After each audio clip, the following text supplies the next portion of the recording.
I'm a case manager. And when someone sits in front of me, the first thing I do, I try to reverse those seats and sit in this space. I remember when I came home, how did I feel?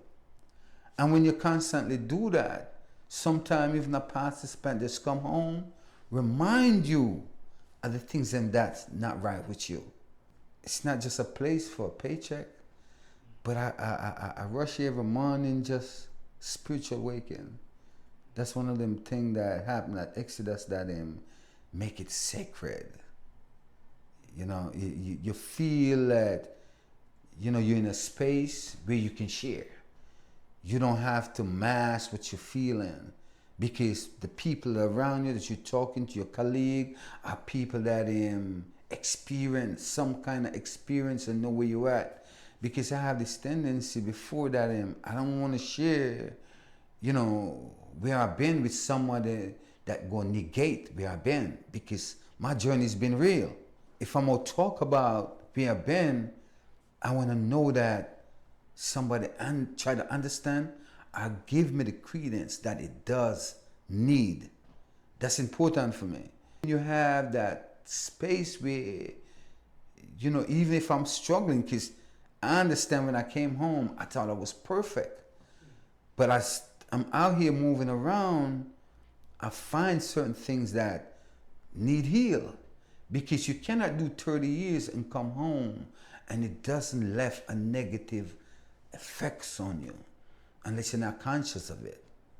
One of the things I picked up around Exodus is that they contribute mentally, spiritually, and if it comes to physically, to your own growth and development. So it's not a dead-end job. It's up to me to elevate to whatever I want to do. And I know I have a team around me that support me with whatever. This sincereness helped me to be more punctual in my life, more organized in my life, more structured in my life. So it's a wraparound environment that nurture you into being the best human being, the best person you can be. There are times when I want to tap out,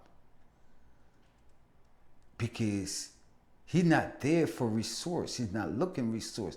He's just looking for someone to fuss and fight with that day.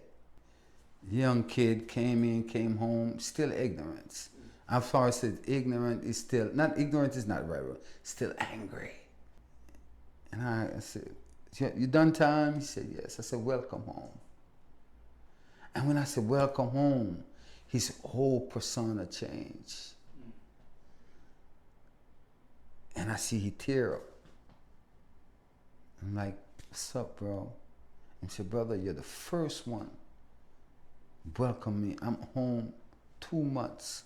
And you're the first one that ever said welcome home. And that did it for me, bro. Sometimes we take things for granted. That's why it's so important that, you know, you humble yourself. Because if you don't humble yourself, you cannot know what you need, especially spiritually and mentally. You have to humble yourself, and it's revealed itself. And sometimes we are a reflection of each other. It doesn't matter how far you got or what you got, where you go, whatever. At the end of the day, we're still human beings sitting in front of each other. Sometimes we walk the same path. Sometimes we walk from different angles, but we walk in the same path.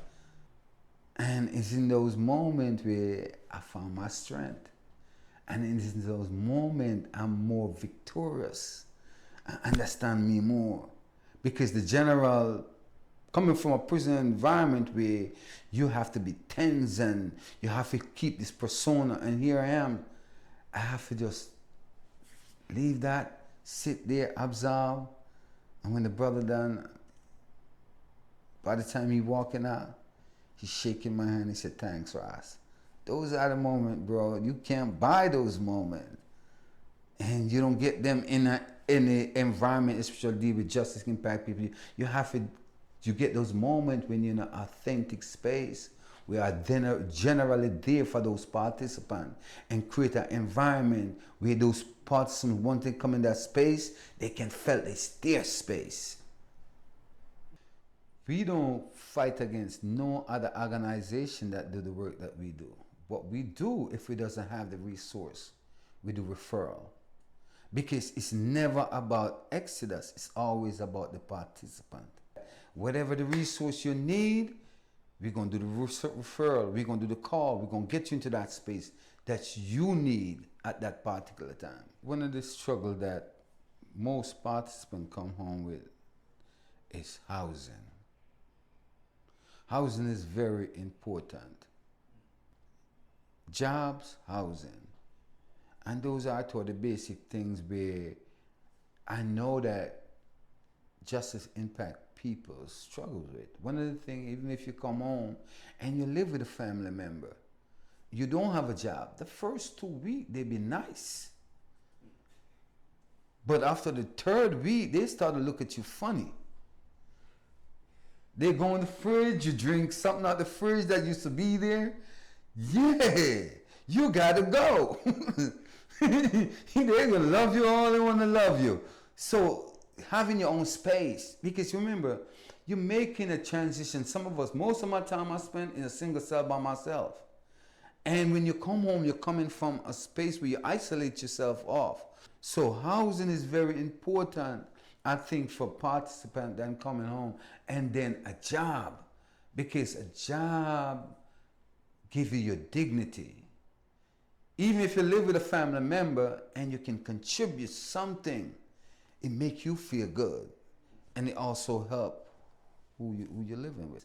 So it's to make that connection with coming home, who's home, and understand that they coming home, let's create a place where they can heal and get back and be a part of the society. To each and every one out there that have someone who are in justice impact behind the walls, I'm asking you to reach out, make a connection. Don't ever give up on them because they are human beings.